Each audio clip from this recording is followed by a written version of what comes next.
इस्लाम बड़ा शाइस्तगी का, तहज़ीब का, मोतदिल और ख़ूबसूरत दीन है। इंसानी ज़िंदगी में कोई शख्स कोई भी काम करता हो, लेकिन अगर वो काम बेतरतीब हो, बेढंग हो, गैर मुनज़्ज़म हो, तो उस काम का सारा हुस्न ज़ाया हो जाता है। इस्लाम ये चाहता है कि हर काम तरतीब से किया जाए, मुरतब करके किया जाए, मुनज़्ज़म अंदाज से किया जाए।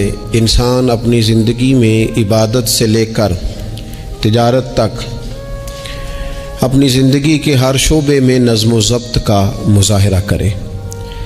अगर चीज़ें नज़्म व ज़ब्त से हट जाती हैं, कायदे से हट जाती हैं, तो कोई भी काम होने के बावजूद भी लुत्फ़ नहीं देता, फ़ायदा मंद नहीं होता। हम ये देखते हैं कि मुसलमानों ने बहुत सारी चीज़ों को बेतरतीब कर लिया है। हमारी ज़िंदगियों में हर चीज़ है, नज़्म व ज़ब्त नहीं है, वक्त की पाबंदी नहीं है, वक्त की कदर नहीं है। रोज़मर्रा के मामलात के अंदर हम अपने मामलात को तरतीब से नहीं चलाते। कभी कोई काम करते हैं तो उसे किए ही जाते हैं, एतदाल से हट जाते हैं, और फिर उसी काम को इस तरह छोड़ देते हैं कि जैसे कभी कोई लेना देना ही नहीं था। इससे इंसान एक भरपूर ज़िंदगी नहीं गुजार सकता। वो वक्ती और जज्बाती फ़ैसलों का कायल हो जाता है। उसकी ज़िंदगी के अंदर हर चीज़ एक मखसूस वक्त के लिए और एक मखसूस टाइम के लिए आती है, और एक मखसूस टाइम के लिए वो चीज़ वहाँ से रुखसत हो जाती है। इसमें कोई शक नहीं कि हम इंसान हैं, हमारे अंदर कमज़ोरियाँ हैं, बावजूद कोशिश के बड़ी जगहों पे गलतियाँ, सुस्तियाँ, कमज़ोरियाँ रह जाती हैं। लेकिन कुछ लोग अपने जहन से कोई मनसूबा बंदी करना ही नहीं चाहते।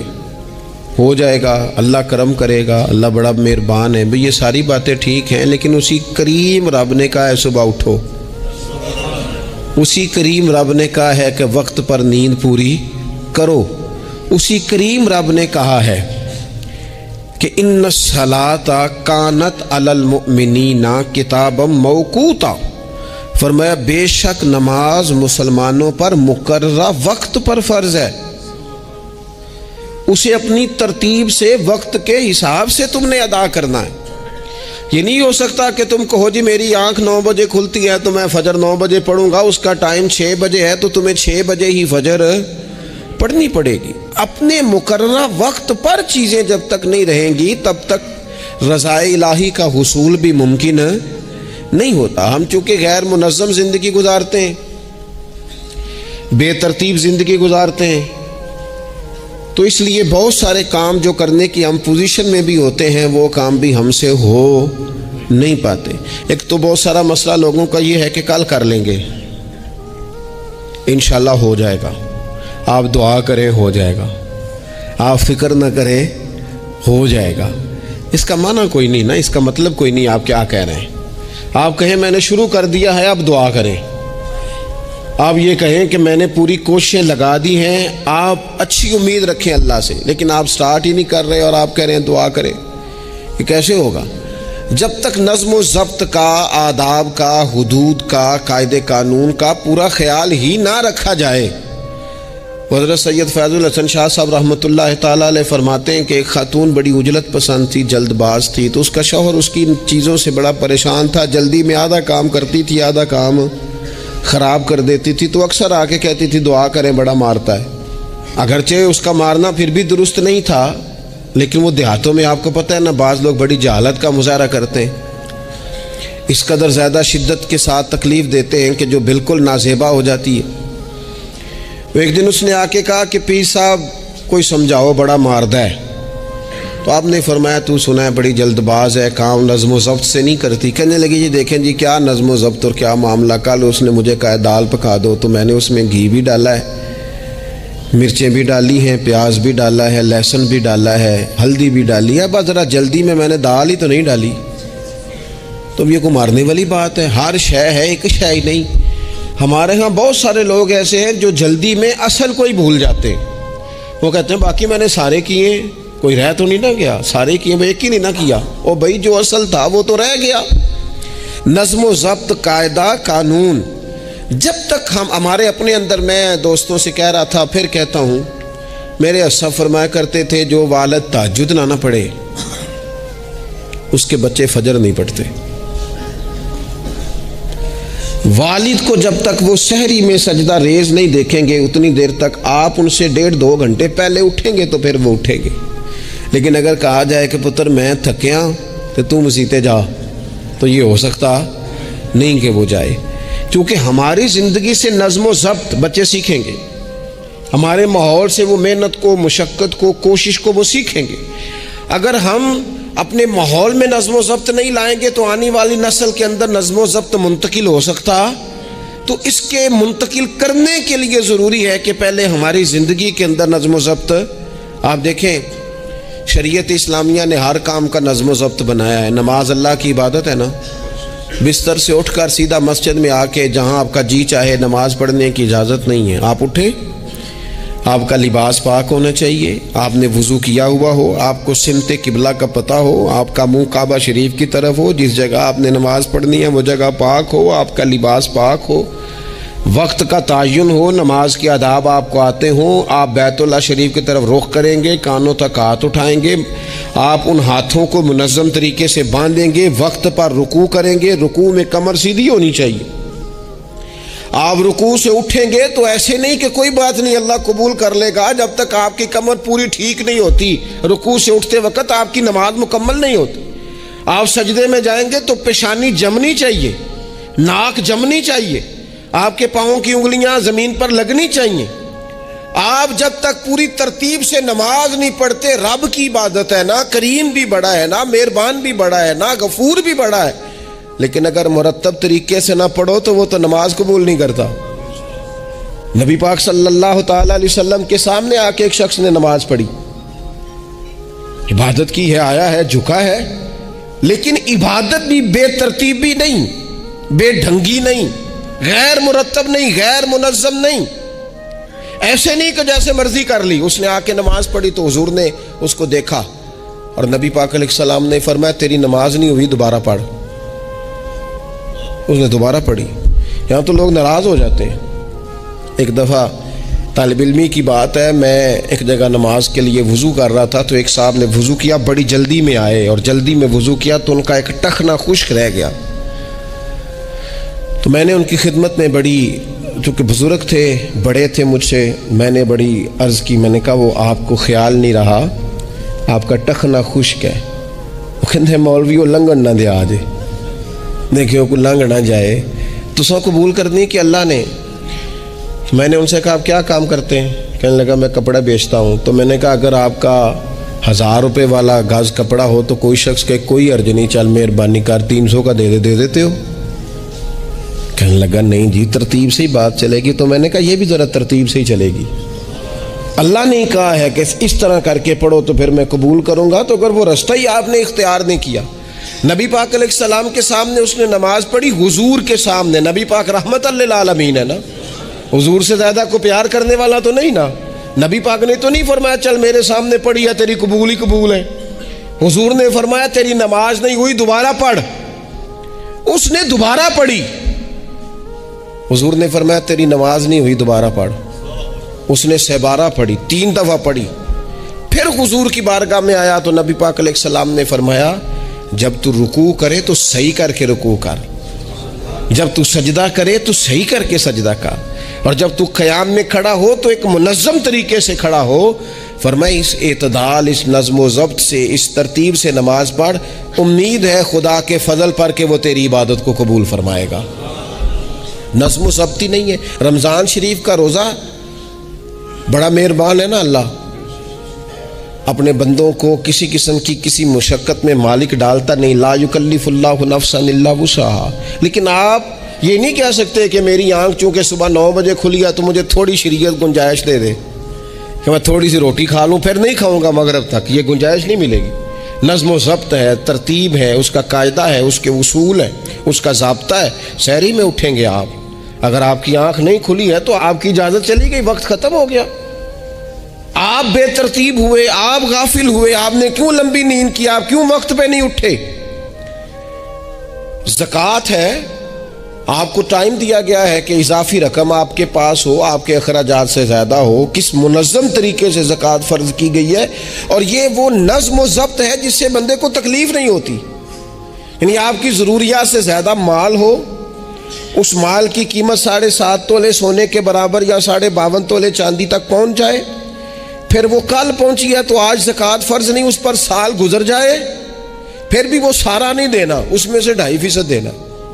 नज़्म व ज़ब्त से अल्लाह ताला ने तौफीक दी ना जब बैतुल्लाह शरीफ का हज करने की, तो मैं वापस आया तो मुझे एक तालिब इल्म ने पूछा, उसने कहा कि उसका ख्याल था चूँकि अल्लाह के फजल से हम खानकाई लोग हैं तो बाज़ लोगों का ख्याल होता है कि शायद कोई बहुत अनोखी बात और इनफरादी बात मिलेगी, तो खानका शरीफ में या तरीक़त में या अहले तसव्वुफ़ में बातें अनोखी नहीं हैं, बातें रूटीन की हैं। बस वो ये कहते हैं कि ज़रा इनको दर्द से इन पर अमल करो, अपने दिल में उसका निफाज करो, रूह में उतारो।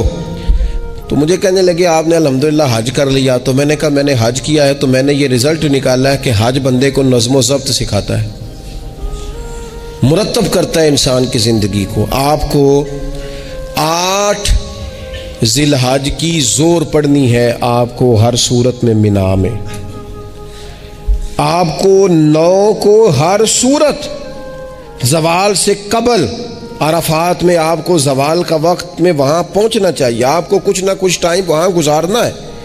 एक मुनज़्ज़म तरतीब है कि मगरिब के वक्त निकल आओ, वहाँ आपने नमाज नहीं पढ़नी, आप आके अरफात से निकले, मगरिब इशा की नमाज़ें मुज़दलिफ़ा में पढ़ें।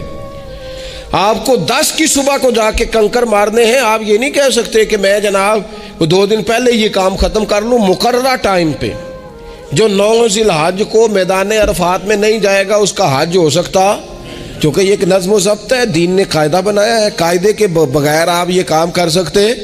मैं मसरूफ़ हूँ जी, मुझे सफ़र करना है, मैंने कुर्बानी करनी है तो 10 को नहीं कर सकता, मैं 8 को करके चला जाऊँ तो जाओ, अल्लाह कबूल ही नहीं करता। कुर्बानी अपने टाइम पे मुकर्ररा वक्त पर। नज़्म व ज़ब्त पूरी इबादत इस्लामिया में आप देख लें, नज़्म व ज़ब्त है, उसूल है, कायदा ज़ाब्ता है।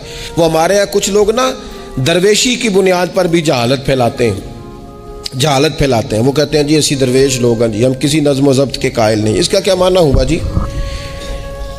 वो दरवेश तो तंजीमें नहीं चलाते, तो दरवेश क्या चलाते हैं? जहालत चलाते हैं। दरवेश ही तो तंजीम चला सकता है, दरवेश ही तो इदारा चला सकता है, दरवेश ही तो एक मुनज़्ज़म सिलसिला तालीम आगे ले जा सकता है, चूँकि उसकी ज़िंदगी में नज़्म व ज़ब्त होता है, उसकी ज़िंदगी एक पूरे कायदे के मुताबिक मुरतब होती है, उसकी ज़िंदगी में टाइम टेबल पूरी तरतीब से होता है। तो याद रखिएगा कि नज़्म व ज़ब्त एक हुस्न है।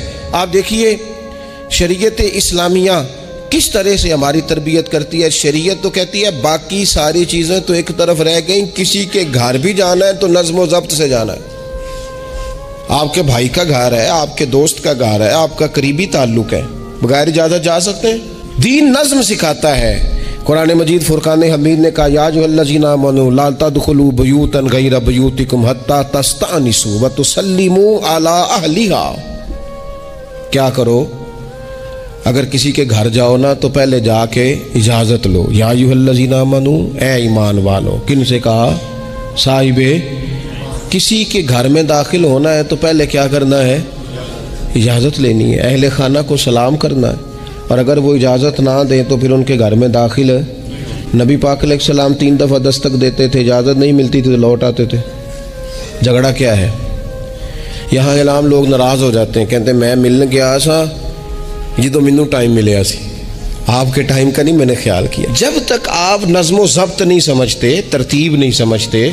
आप देखें ना, नबी पाक सल्लल्लाहु तआला अलैहि वसल्लम के घर खाना था सहाबा का, सहाबा ने खाना खा लिया। तो बहुत सारे लोग ऐसे होते हैं जो खाना खाने के बाद बैठ जाते हैं, शादियों पे, ब्याह पे आप देखते हैं गपशप लगने लगती है, वो देर तक बैठे रहते हैं।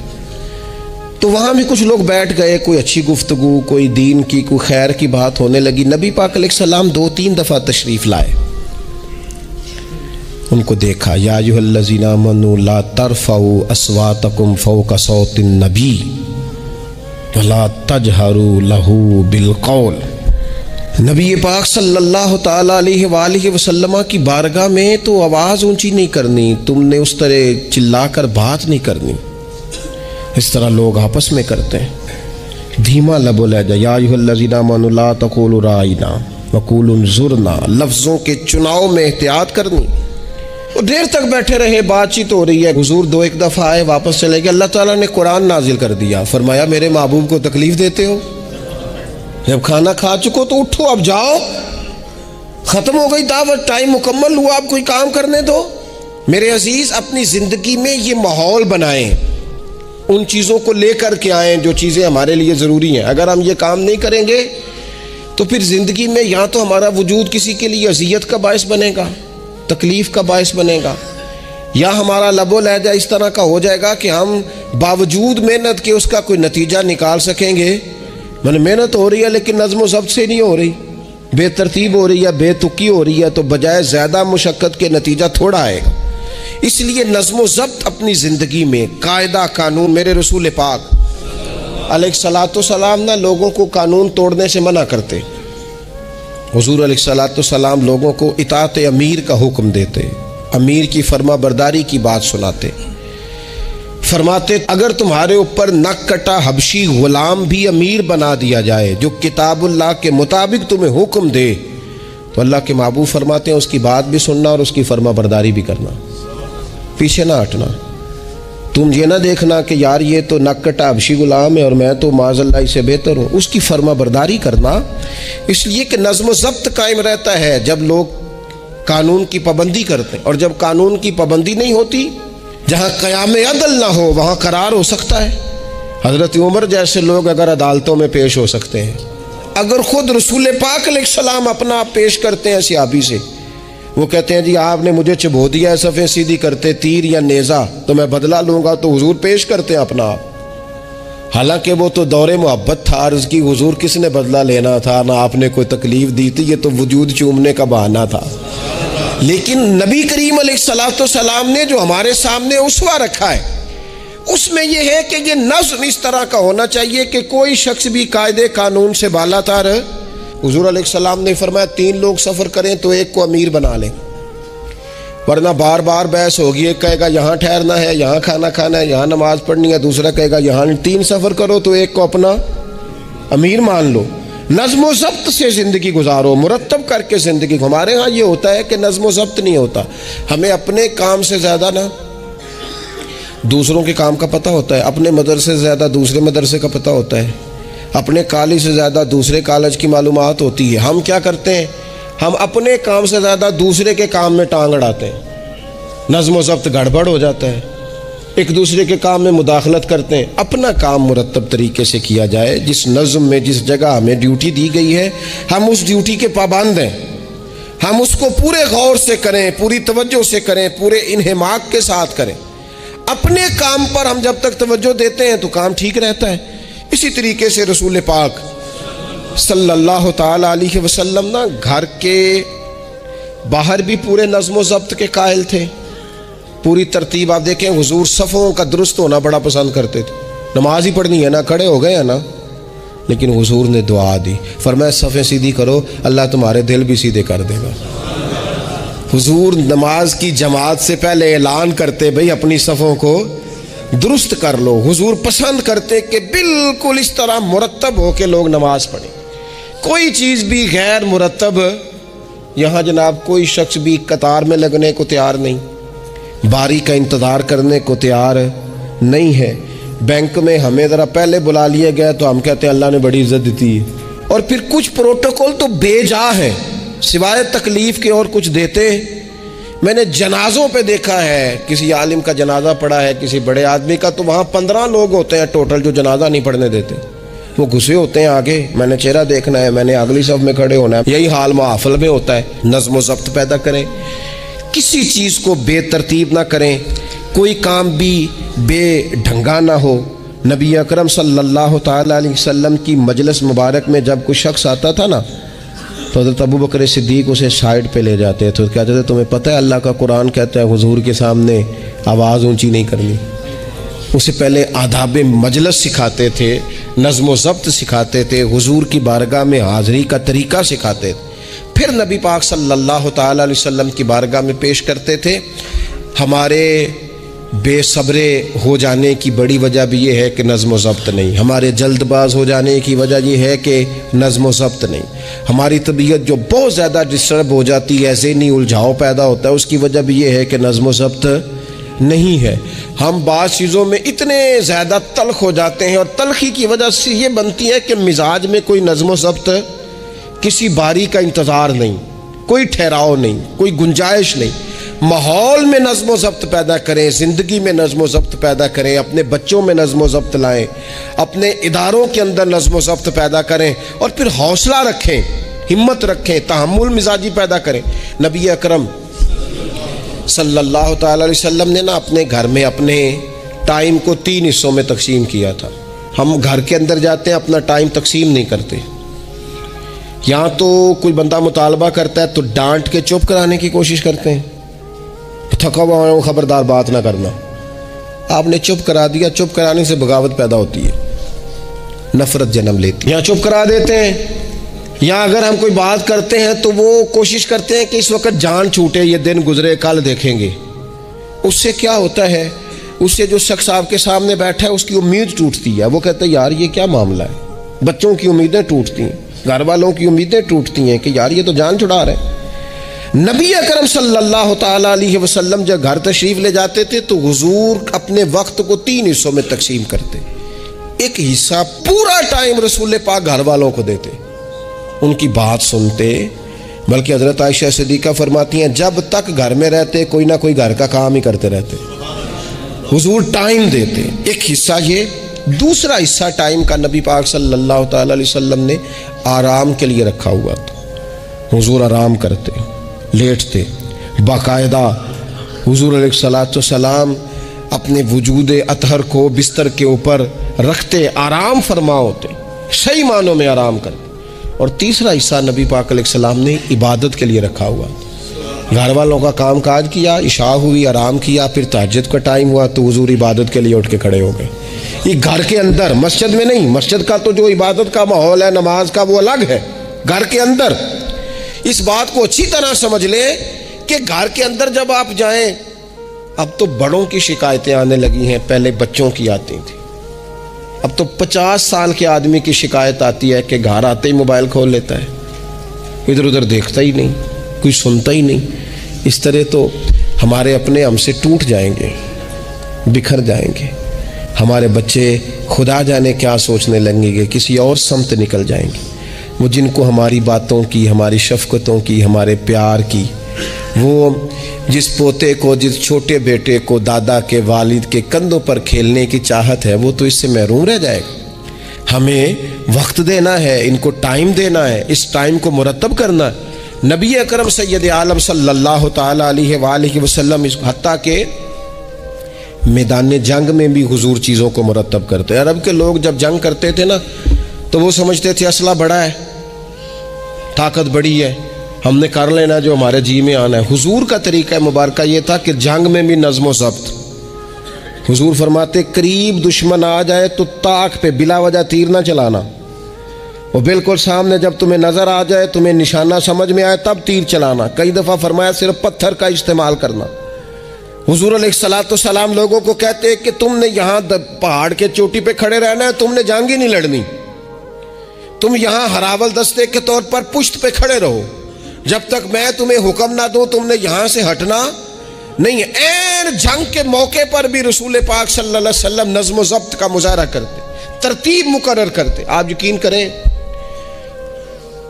जिन इदारों के अंदर नज़्म व ज़ब्त है, जिनके अंदर उसूल है, जिनके अंदर कायदे हैं, वो अपनी पेशा वाराना काम से कभी भी पीछे नहीं हटते। और जहाँ ये काम नहीं होता वहाँ बड़ी सारी चीज़ें नुकसान का शिकार होती। ऐन हालत जंग में भी नबी अकरम नूर मुजस्सम सल्लल्लाहु तआला अलैहि वसल्लम नज़्म व ज़ब्त का ख्याल करते। ये जंग ओहद में नुकसान हुआ था ना वक्ती तौर पर, उसकी वजह भी ये बनी थी कि हुजूर ने जिन सहाबा से कहा हटना ना, उनसे इज्तिहादी ख़ता हो गई। उन्होंने समझ लिया कि जंग तो ख़त्म हो गई है, वो हट गए, उनके हटने से नुकसान हुआ, 70 लोग शहीद हो गए। अगर वो नज़्म कायम रहता जहाँ हुजूर ने खड़ा किया था तो कभी ये काम नबी पाक सल्लल्लाहु तआला अलैहि वसल्लम ना इज्तिमाइयत की बात करते थे, मिल के रहने। इख्तलाफ राय हो जाता है, लेकिन हमारे यहाँ लोग पता क्या करते हैं, अंदर रह के इख्तलाफ नहीं करते, छोड़ के जाके इख्तलाफ करते हैं। ये मुखलिस ना होने की अलामत है। जो लोग मुखलिस होते हैं वो अंदर रह के राय के इख्तलाफ करते हैं। वो कहते हैं यार मैं छोड़ के तो नहीं ना जा सकता, मैं इधर ही रहूँगा, जो कमज़ोरियाँ हैं जो गलतियाँ हैं उनको हाईलाइट करूँगा, रहूँगा। इसीलिए नबी पाक अलैहिस्सलाम के सहाबा मुख्तलिफ़ किस्म के मशवरे देते थे।